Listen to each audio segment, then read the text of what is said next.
السلام عليكم ورحمة الله وبركاته. إن الحمد لله نحمده ونستعينه ونستغفره ونؤمن به ونتوكل عليه ونعوذ بالله من شرور أنفسنا ومن سيئات أعمالنا. من يهدي الله فلا مضل له ومن يضلله فلا هادي له، ونشهد أن لا إله إلا الله وحده لا شريك له.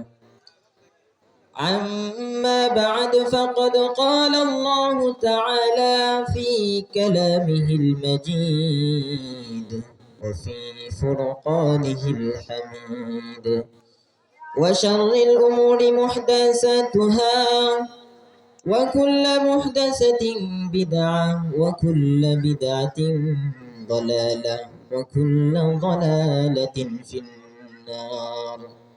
قال تعالى: من خرج طلاب العلم فهو في سبيل الله حتى يرجعوا إن الله وملائكته يصلون على النبي يا أيها الذين آمنوا صلوا عليه وسلموا تسليما. আমরা সকলে দ্রুত শরীফ পড়ি। اللهم صل على محمد وعلى آل محمد كما صليت على إبراهيم وعلى آل إبراهيم إنك حميد مجيد. اللهم بارك على محمد وعلى آل محمد كما باركت على إبراهيم وعلى آل إبراهيم إنك حميد مجيد. আলহামদুলিল্লাহ, সমস্ত প্রশংসা সেই আল্লাহ তাআলার জন্য, যে মহান আল্লাহ পাকের অশেষ মেহেরবানিতে আজকে আপনি আমি এরকম একটা জালিস রহমান জান্নাতের বাগানে বসার মতো, আসার মতো হায়াত পেয়েছি, সুযোগ পেয়েছি। সেই মহান মনিবের দরবারে মন প্রাণ উজাড় করে অন্তরের অন্তঃস্থল থেকে শুকরিয়া আদায় করি আলহামদুলিল্লাহ। সম্মানিত দিনী ভাই, আজকের এই প্যান্ডেলটা দেখতে ছোট কিন্তু আল্লাহ তাআলার কাছে অনেক দামি। কথা বলেন ঠিক কিনা? রাসূল সাল্লাল্লাহু আলাইহি ওয়াসাল্লাম বলেছেন, মান খরাজা তালাবুল ইলমি ফাহুয়া ফি সাবিলিল্লাহি হাত্তা ইয়ারজু। মহান আল্লাহ পাক রাসূলকে ডাক দিয়ে বললেন, হে আমার পয়গম্বর, আপনি আপনার উম্মতদেরকে জানিয়ে দিন, যে সমস্ত মানুষ নিয়ত করে বাড়ি থেকে বের হয়েছে যে আজকে অমুক জায়গাতে একটা মাহফিল হচ্ছে বা একটা আলোচনা সভা হচ্ছে, ওই জায়গাতে আমি যাবার পর নিজের জীবনকে পরিবর্তন করার লক্ষ্যে, নিজের ব্যক্তিগত পারিবারিক সমস্ত কিছুকে পরিবর্তন করার লক্ষ্যে আমি ওখানে যাব এবং কিছু আলোচনা শুনবো, নিজের অন্তরকে পরিবর্তন করব। এই নিয়তে যদি আমি বাড়ি থেকে বের হয়, মহান আল্লাহ পাক রাসূলকে জানিয়ে দিলেন, আপনি আপনার উম্মতদেরকে জানিয়ে দিন, যে সমস্ত মানুষগুলো এরকম নিয়ত করে বের হয়েছে, যতক্ষণ পর্যন্ত পুনরায় বাড়িতে ফিরে না যাবে ততক্ষণ পর্যন্ত ওই ব্যক্তির আমল নামে আমি জিহাদ করার নিবেদন করব। সম্মানিত উপস্থিতি, জিহাদ বিশাল একটা দামি ইবাদত। জিহাদ করা চারটিখানি বিষয় নয়, বিশাল একটা দামি ইবাদত। জিহাদ নিজের জীবনকে দুলিশ্বাত করে দেওয়া, ইসলামকে টিকিয়ে রাখার জন্য, নিজের জীবনকে পরিবর্তন করার জন্য, আপনার আমার জীবনকে পরিবর্তন করার জন্য, ইসলামকে টিকিয়ে রাখার জন্য সেই কাফের মুশরিকদের কাছ থেকে আমি নিজের প্রাণটাকে ছেড়ে দিব, দয়া মায়া ছাড়া আপনার নিজের জীবনটাকে দুলিশ্বাত করে দিব। এটা হচ্ছে জিহাদ।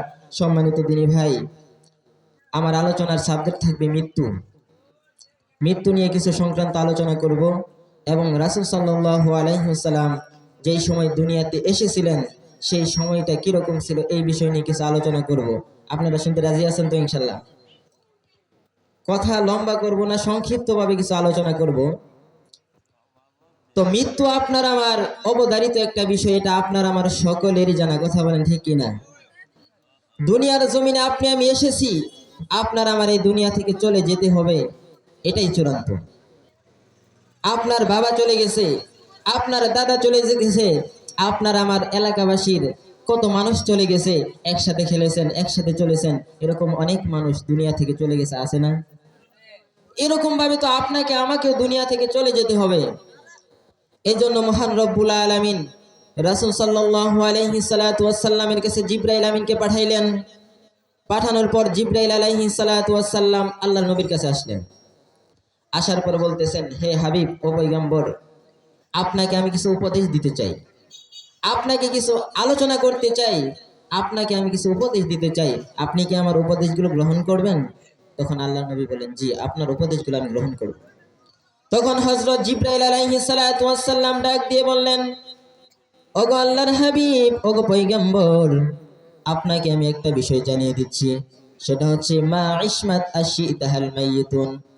জিবরাইল আলাইহিস সালাতু ওয়াস সালাম আল্লাহর নবীর কাছে আসলেন, আসার পর বলতেছেন, আপনার কাছে আমাকে পাঠিয়েছে আল্লাহ, আপনি যদি দুনিয়ার জমিনে চিরদিন থাকতে চান থাকতে পারবেন, কিন্তু একটা বিষয় মাথায় রাখবেন, আপনার এই দুনিয়ার জমিনের মায়া ত্যাগ করে আপনার চলে যেতেই হবে।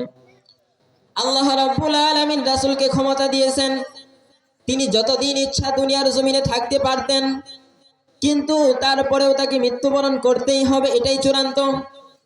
যেখানে আল্লাহ রাসূলকে ক্ষমতা দেওয়া হয়েছে যে আপনি দুনিয়ার জমিনে যতদিন খুশি বেঁচে থাকতে পারেন, কিন্তু তারপরেও মৃত্যুবরণ করতে হবে, কিন্তু আপনার আমার অবস্থা তো এরকম নয়। হযরত আজরাইল আলাইহিস সালাতু ওয়াস সালাম আল্লাহ রাসূলের কাছে আসলেন, আসার পরে বলতেছেন, ওগো পয়গম্বর, আপনার যতদিন হায়াত নির্ধারণ করা হয়েছিল সেই সময়টুকু তো আপনার ফুরিয়ে গেছে, এখন আপনার কাছে আমাকে আল্লাহ পাঠিয়েছে, আপনি যদি আরো কিছুদিন দুনিয়াতে থাকতে চান আপনাকে সময় দেওয়া হবে। কিন্তু আপনার আমার বিষয়টা কিরকম?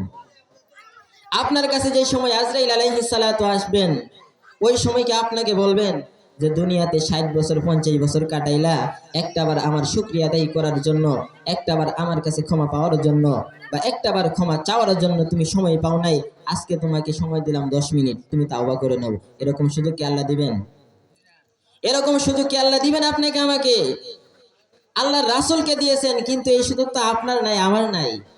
যেই সময় আজরাইল আলাইহিস সালাতু ওয়াস সালাম আপনার কাছে আসবেন, আসার পর যদি বলেন যে আমি তো সারা জীবন নিজের সংসারের কাজ করে, নিজের ব্যক্তিগত কাজ করে আমার জীবনটাকে ব্যয় করে দিয়েছি, আজকে তো সামান্য 5টা মিনিট যদি সময় দাও, আর আল্লাহ 5টা মিনিটের বিনিময়ে আল্লাহ তাআলা তো আমাকে ক্ষমা করে দিতে পারেন, এই 5টা মিনিট আমাকে সময় দাও, আমি আল্লাহ তাআলার কাছে তাওবা করে নেই, সেই সমস্ত অন্যের জন্য, অপরাধের জন্য আমি আল্লাহর কাছে ক্ষমা চেয়ে নেই, আমাকে একটু সময় দাও। আজরাইলকে দিবেন?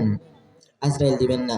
এজন্য আল্লাহ রাব্বুল আলামিন জানিয়ে দিলেন, আইনামা তাকুনু ইউদরিকুমুল মাউতু ওয়ালাউ কুনতুম ফি বুরুজিম মুশাইয়াদা।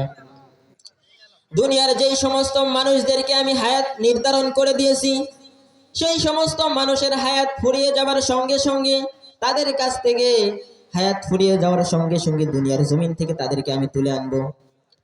আল্লাহ রাব্বুল আলামিন এটা জানিয়ে দিলেন যে মানুষের যেই সময় হায়াত শেষ হয়ে যাবে, ওই সময় আর তাকে দুনিয়ার জমিনে রাখার মতো কেউ কোনো সামর্থ্য রাখে না। আল্লাহ তাআলা যেই সময় ডাক দিবেন সেই ডাকে তার চলে যেতেই হবে, এটাই হচ্ছে চূড়ান্ত কথা। বলেন ঠিক কিনা? এজন্য আল্লাহ রাব্বুল আলামিন রাসূলের কাছে জিবরাইলকে পাঠাইলেন সতর্ক করার জন্য। এই সতর্কটা শুধু রাসূলের জন্য নয়, এই সতর্কটা আপনার জন্য, আমার জন্য। কথা বলেন ঠিক কিনা? এই জন্য রাসূল সাল্লাল্লাহু আলাইহি সাল্লাতু ওয়াস সাল্লামকে দুনিয়ার জমিনে পাঠাইলেন, যেন আপনার আমার আমলটা পরিবর্তন করতে পারি, আপনি আমি যেন সময় থাকতে এসে জান্নাতের জন্য কাজ করতে পারি। এই জন্য আল্লাহ রাব্বুল আলামিন সতর্ককারী হিসেবে রাসূলকে পাঠাইলেন। রাসূলকে পাঠানোর পর সেই সময়টা ছিল অত্যন্ত অন্ধকারের যুগ, অত্যন্ত ভয়াবহ একটা যুগ। মানুষের পরিবেশ ছিল ভিন্ন, মানুষের ব্যবহার আর পশু পাখির ব্যবহার একই ছিল, পরিবর্তন ছিল না। সেই সময়কার একটা ঘটনা, এক ব্যক্তি রাস্তা দিয়ে হেঁটে যায়, হেঁটে যাইতে যাইতে হঠাৎ করে সামনে দেখে তার আরেক বন্ধু, দুইজন মিলে একত্রিত হয়ে গেল। তারা দুইজন যেই সময় রাস্তা দিয়ে হাঁটে, হঠাৎ করে দেখতেছে একটা মহিলা রাস্তা দিয়ে হেঁটে যাচ্ছে, গর্ভবতী। গর্ভবতী মহিলা, তাকে দেখলেই বোঝা যায় যে সে গর্ভবতী। সেই দুইজন বন্ধু বলল যে অমুক মহিলা যাইতেছে, আমি অনুমান করে নিলাম, আমি মনে মনে ধারণা করে দিলাম ওই ব্যক্তির কাছে, ওই মহিলার কাছে যে বাচ্চাটা ছিল, মানে বাচ্চাটা যে তার পেটে আছে, এটা নিশ্চয়ই ছেলে বাচ্চা হবে। মানে এক বন্ধু একটা ধারণা করলো, আরেক বন্ধু বলে না, সেই মহিলার পেটে কখনোই ছেলে বাচ্চা হতে পারে না, তার পেটে মেয়ে বাচ্চা। তারা দুই বন্ধু মিলে ঝগড়া ফাসাদ সৃষ্টি করে দিল, দুইজনে মিলে কথা কাটাকাটি শুরু করে দিল। আরেক বন্ধু হঠাৎ করে বলে ফেললো, ও বন্ধু, ঝগড়া করে দরকার নাই, ঝগড়া করে লাভ নাই, সেই মহিলার পেটে কি বাচ্চা এটা আমরা অপারেশন করব, আমরা নিজেই কাজ করব, এটা আমরা পরীক্ষা করে দেখে নিব সেই মহিলার পেটে কি আছে। যেই কথা সেই কাজ। একজন ব্যক্তি বা একজন বন্ধু সেই মহিলার পিছন দিয়ে একটা ছুরির আঘাত করলো বা একটা মাথার ভিতরে একটা বাড়ি মারলো পিছন দিক দিয়ে, যে হাদিসে দুইটাই এসেছে। তো বাড়ি মারার সঙ্গে সঙ্গে সেই মহিলাটা জমিনে পড়ে গেল। পড়ে যাবার পর সেই মহিলার পেটে যেই সন্তান, আরেক বন্ধু আরেকটা ছুরি হাতে নিয়ে তার পেটটা কেটে সঙ্গে সঙ্গে সেই সন্তানটাকে বের করে আনলো। আর এত বড় একটা জঘন্য কাজ করলো, এটা কি জঘন্য কাজ না? একজন মহিলা, সে কোনো অন্যায় করে নাই, সে কোনো কারো জুলুম করে নাই, কারোর সাথে কোনো ঝগড়া ফাসাদ করে নাই, অন্যায়ভাবে নিরীহভাবে সেই মহিলার পেট কেটে তার বাচ্চাটা বের করে তাকে আত্মহত্যার মতো এরকম একটা কাজ করলো, তাকে মৃত্যুর ডাকে তাকে সাড়া দিয়ে ফেললো। এটা কি অন্যায় করে নাই? এত বড় একটা অন্যায় করলো, অথচ তারা এটাকে অন্যায় মনে করলো না। যে আমি যে আরেকজন মহিলাকে অন্যায়ভাবে হত্যা করলাম, একজন নয়, তার পেটে যে সন্তান ছিল সেই সন্তানটাকে আমি হত্যা করে নিলাম, এটা যে অন্যায় হলো তাদের এই ধারণাই ছিল। সেই যুগে মহান রব্বুল আলামিন সূরাতুল ইব্রাহিম নাজিল করে দিলেন আল্লাহ রাসূলের কাছে। আল্লাহ রাব্বুল আলামিন সূরাতুল ইব্রাহিমের ভিতর জানিয়ে দিলেন, আলিফ লাম রা কিতাবুন আনজালনাহু ইলাইকা লিতুখরিজান নাসা মিনাজ যুলুমাতি ইলান নূর। আল্লাহ রাব্বুল আলামিন রাসূলকে বলে দিলেন, ও পয়গম্বর, আমি তোমাকে যেই কিতাব দিয়েছি, কিতাবুন মানে কিতাব মানে কোরআন, আনজালনাহু তোমার উপর আমি যেই কিতাব নাজিল করেছি, ইলাইকা লিতুখরিজান নাস এই কিতাব দিয়ে, মিনাজ যুলুমাত দুনিয়ার যেই সমস্ত মানুষগুলো বিবেকহীন, যাদের বিবেক নাই, যারা অন্যায়ভাবে অন্য মানুষকে হত্যা করে, ওই সমস্ত মানুষদেরকে হেদায়েতের পথে আনার জন্য আপনাকে আমি কিতাব দিলাম। মিনাজ যুলুমাত তাদেরকে অন্ধকার থেকে ইলান নূর আলোর দিকে আনবেন এই কিতাব দিয়ে। সেই কিতাবটা কি? সেই কিতাবটা কি বলেন? কোরআন। কিতাবুন আনজালনাহু ইলাইকা, আল্লাহ রাব্বুল আলামিন কোরআন দিয়ে বুঝাইলেন যে আমি আপনাকে যেই কোরআন দিলাম, এই কোরআন দিয়ে আপনার কাছে এই কোরআনটা পাঠাইলাম, এই কোরআন দিয়ে দুনিয়ার সমস্ত অন্ধকারাচ্ছন্ন মানুষদেরকে, দুনিয়াতে যেই সমস্ত মানুষগুলো বিবেক ছাড়া, সেই সমস্ত মানুষদেরকে বিবেকের পথে আনার জন্য আপনাকে আমি কোরআন দিলাম। তার মানে কোরআন কিসের জন্য পাঠাইলেন? এই কোরআন দিয়ে যেন আমরা হেদায়েত পেতে পারি, এই কোরআন দিয়ে যেন আপনি আমি রাষ্ট্রকে চালাইতে পারি, এই কোরআন দিয়ে যেন আপনার আমার প্রত্যেকটা সেক্টরকে চালাইতে পারি। এই জন্য আল্লাহ রাব্বুল আলামিন কোরআন নাজিল করেছেন। কথা বলেন ঠিক কিনা? সম্মানিত উপস্থিতি, এই কোরআন মসজিদে চলে, এই কোরআন মাদ্রাসায় চলে, এই কোরআন অন্য অন্য জায়গায় চলে, কিন্তু যেই জায়গাতে কোরআন চলা দরকার সেই জায়গাতে কোরআন দিয়ে আলোচনা হয় না। কথা বলেন ঠিক কিনা? আল্লাহ রাব্বুল আলামিন বলেছেন যে এই কোরআন যেরকম ভাবে মাদ্রাসায় চলবে, যেরকম ভাবে মসজিদে চলবে, এই কোরআন দিয়ে সংসদ ভবন, আইন কারণ প্রত্যেকটা সেক্টর কোরআন দিয়েই চালাতে হবে। কথা বলেন ঠিক কিনা? এই কোরআন দিয়ে যদি মাদ্রাসা চলতে পারে, এই কোরআন দিয়ে যদি মসজিদ চলে, আর আপনার আমার সংসদ ভবন যদি সেই দাদা বাবু ঘর আইন দিয়ে চলে, তাহলে কখনো ইসলামের ভিতর শান্তি আশা করা যায় না। কথা বলেন ঠিক কিনা? ইসলামের ভিতর শান্তি আনতে হলে, ইসলামের ভিতর ভালো কিছু আনতে হলে আল্লাহ তাআলার কোরআন দিয়ে আপনাকে আমাকে দেশ শাসন করতে হবে। কথা বলেন ঠিক কিনা? সম্মানিত উপস্থিতি, এই কোরআনের আইন, এই কোরআনের শাসন আল্লাহ তাআলা বাস্তবায়ন দুনিয়ার জমিনে করতে চাচ্ছেন, যেন মানুষরা অন্ধকারাচ্ছন্ন থেকে আলোর দিকে আসে।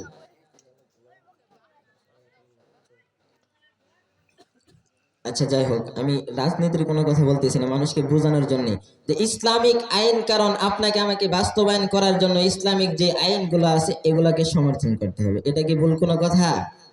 আল্লাহ রাব্বুল আলামিন বলছেন, মাই ইয়াশফা শাফাআতান হাসানাতান ইয়াকুল লাহু নাসিবুম মিনহা ওয়া মাই ইয়াশফা শাফাআতান সাইয়্যাতান ইয়াকুল লাহু কিফলুম মিনহা।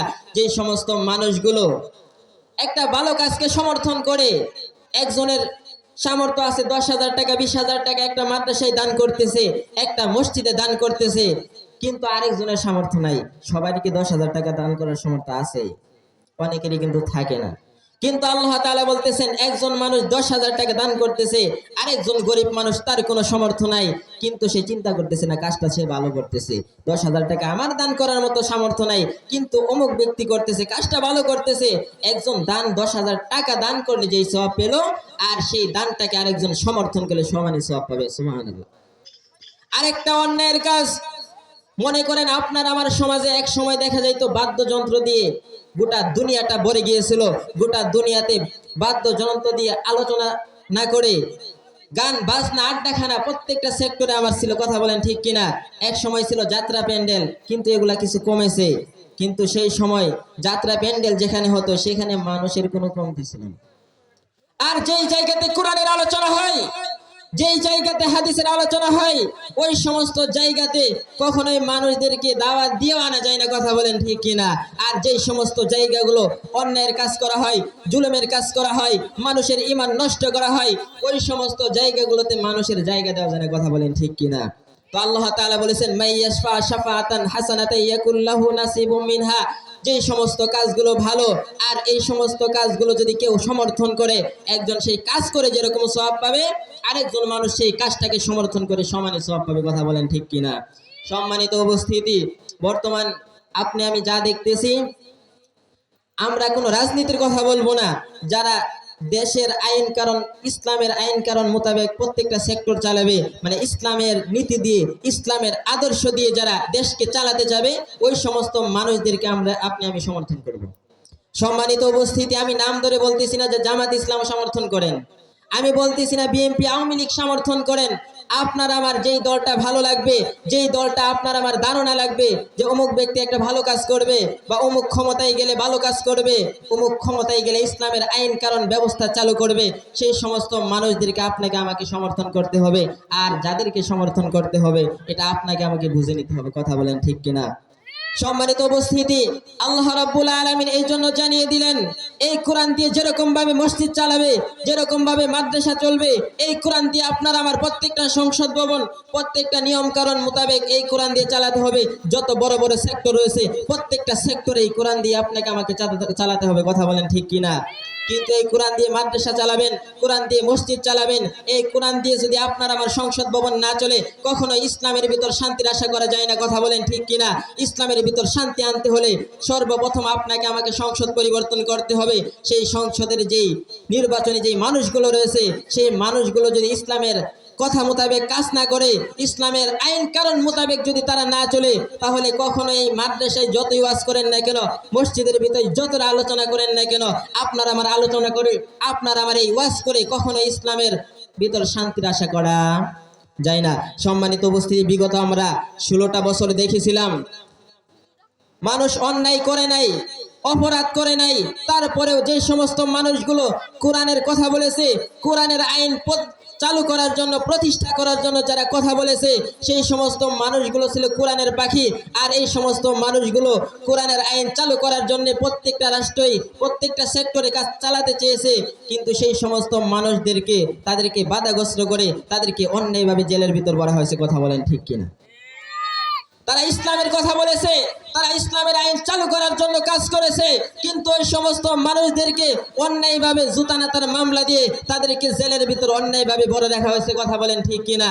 এই বিগত 16টা বছর আপনি আমি দেখেছি, আর এরকম দেশ আমরা আপনি আমি দেখতে চাই না, কথা বলেন ঠিক কিনা। আপনার আমার দেশকে পরিবর্তন করতে হবে, আপনার আমার শাসন ব্যবস্থাকে পরিবর্তন করতে হবে, আপনার আমার আইন ব্যবস্থাকে চালু করতে হবে ইসলামের শাসন মোতাবেক, কথা বলেন ঠিক কিনা।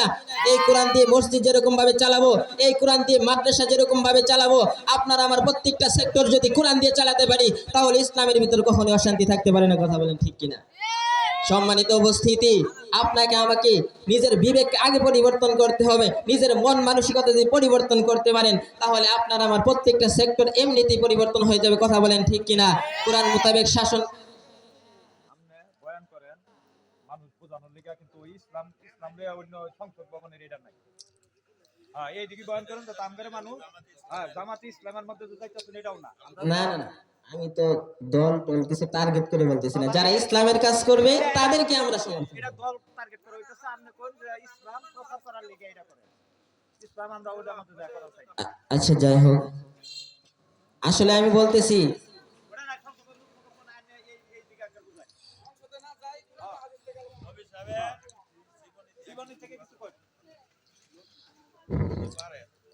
আচ্ছা শুনেন, তাহলে বলছিলাম যে আপনাকে আমাকে, বর্তমান শাবান মাস চলতেছে না, শাবান মাস চলতেছে, এটা এই শাবান মাসে আপনাকে আমাকে আমল পরিবর্তন করতে হবে। এই শাবান মাস যেই সময় আসতো, রাসূল সাল্লাল্লাহু আলাইহি সাল্লামের পিঠ বিছানায় লাগাতো, আমলের দরিয়া বেড়ে যেত। আমল বেশি বেশি করত, নামাজ নফল সালাত নফল ইবাদত বেশি বেশি করতো। কথা বলেন ঠিক কিনা? তো আপনাকে আমাকে পরিবর্তনশীল হতে হবে, আপনাকে আমাকে আমলদারি হতে হবে এবং বিবেকবান হতে হবে। আল্লাহ রাব্বুল আলামিন বলেছেন, ওয়ালাকাদ যারা'না লিজাহান্নামা কাসীরাম মিনাল জিন্নি ওয়াল ইনস লাহুম কুলুবুল লা ইয়াফকাহুনা বিহা ওয়া লাহুম আ'ইনুল লা ইবসিরুনা বিহা ওয়া লাহুম আযানুল লা ইয়াসমাউনা বিহা উলাইকা কাল আনআম বাল হুম আদল উলাইকা হুমুল গাফিলুন। সম্মানিত উপস্থিতি, একটু মনোযোগ দেই, আর 2টা মিনিট শেষ করে দেব ইনশাআল্লাহ। একটু মনোযোগ দেই। আল্লাহ রাব্বুল আলামিন বলেছেন, ওই সমস্ত মানুষগুলো কুকুরের চেয়ে বেশি নিকৃষ্ট। আমি রাজনীতির কথা আর বলবো না, রাজনীতির কথা বলতেও চাই না, আমি কোরআন হাদিসের কথাই বলতেছি। কিন্তু শুনেন, আল্লাহ রাব্বুল আলামিন বলেছেন, লাহুম কুলুবুল লা ইয়াফকাহুনা বিহা ওয়া লাহুম আ'ইনুল লা ইবসিরুনা বিহা ওয়া লাহুম আযানুল লা ইয়াসমাউনা বিহা।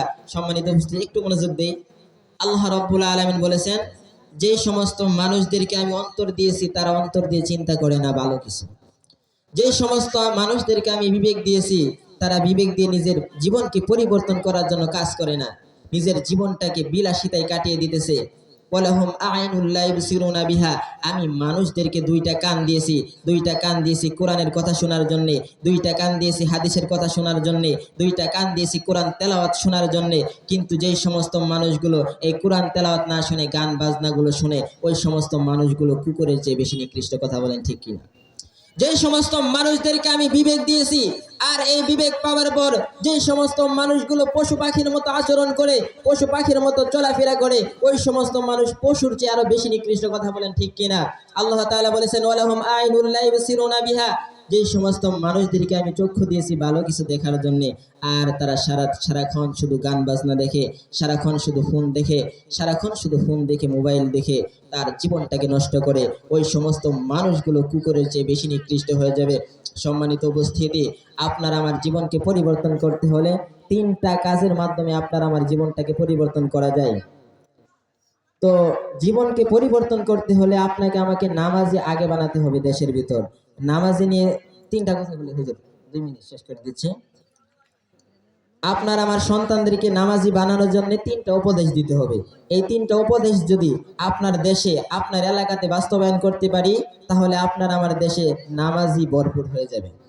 সম্মানিত উপস্থিতি, আপনি আমি হাদিস অনেকেই জানি যে আল্লাহ রাসূল সাল্লাল্লাহু আলাইহি সাল্লাতু ওয়াসাল্লাম বলেছেন, যেই সমস্ত মানুষের যেই সমস্ত ছেলেদের বয়স 7 বছর হবে, কয় বছর? 7 বছর, 7 থেকে 10 বছর পর্যন্ত তাদেরকে নামাজের জন্য তাগিদ দিতে হবে, বুঝাতে হবে, আদর করে বাবা ডেকে সোনা ডেকে যা পারেন সেটা ডেকে আপনার সন্তানদেরকে নামাজের জন্য 7 থেকে 10 বছর পর্যন্ত তাগিদ দিতে হবে। একটু খেয়াল করি। তো 10 থেকে নিয়ে 15 বছর পর্যন্ত যেই সময় তার বয়স হয়ে যাবে, সেই সময় তাকে আর আদর করা যাবে না, তাকে আর বোঝানো যাবে না। তাকে ওই সময় তাকে 5 ওয়াক্ত সালাতের জন্য 5 বার মেরে হলেও তাকে সালাতের জন্য তাগিদ দিতে হবে। আপনি আমি যদি চিন্তা করে দেখি যে আপনার সন্তান যেই সময় 7 থেকে নিয়ে 10 বছর পর্যন্ত হবে, আর 5 ওয়াক্ত সালাতের জন্য তাকে যদি 5 বার দৈনিক বোঝানো হয়, সে কি সালাত আদায় করবে না? করবে। আর যেই ব্যক্তিকে যেই সময় সন্তানের বয়স 10 থেকে 15 বছর হয়ে যাবে, ওই সময় যদি আপনি বাবা হিসাবে, আপনি গার্জিয়ান হিসাবে যদি আপনার সন্তানকে 5 ওয়াক্ত সালাতের জন্য যদি 5 বার পিটান, আপনার সন্তান কি বেনামাজি থাকতে পারে? আপনার সন্তানকে 5 ওয়াক্ত সালাতের জন্য যদি 5 বার মারতে পারেন, পিটতে পারেন, আপনার ওই সন্তান ছোটবেলা থেকেই নামাজি হয়ে যাবে। কথা বলেন ঠিক কিনা? 3 নম্বর হচ্ছে, যে সময় আপনার সন্তান 15 থেকে নিয়ে 20 বছর হয়ে যাবে, ওই সময় সে যদি নামাজ না পড়ে, তাকে আপনার কাছ থেকে তাকে বিতাড়িত করে তাকে আলাদা করে দিতে হবে, আপনার কাছে তাকে রাখা যাবে না। সম্মানিত উপস্থিতি, আল্লাহ তাআলা আমাদের সকলকে সহিহ হাদিসগুলো মোতাবেক আমল করা তৌফিক দান করেন, আল্লাহুম্মা আমিন। এবং প্রত্যেকটা সেক্টরে যেন আপনি আমি ইসলাম মোতাবেক, শাসন মোতাবেক প্রত্যেকটা সেক্টর যেন চালাতে জন্য কাজ করতে পারি, আল্লাহ তাআলা আমাদের সকলকে তৌফিক দান করেন। ওয়া আখির দাওয়ানা আলহামদুলিল্লাহি রাব্বিল আলামিন। আসসালামু আলাইকুম ওয়া রাহমাতুল্লাহি ওয়া বারাকাতুহু।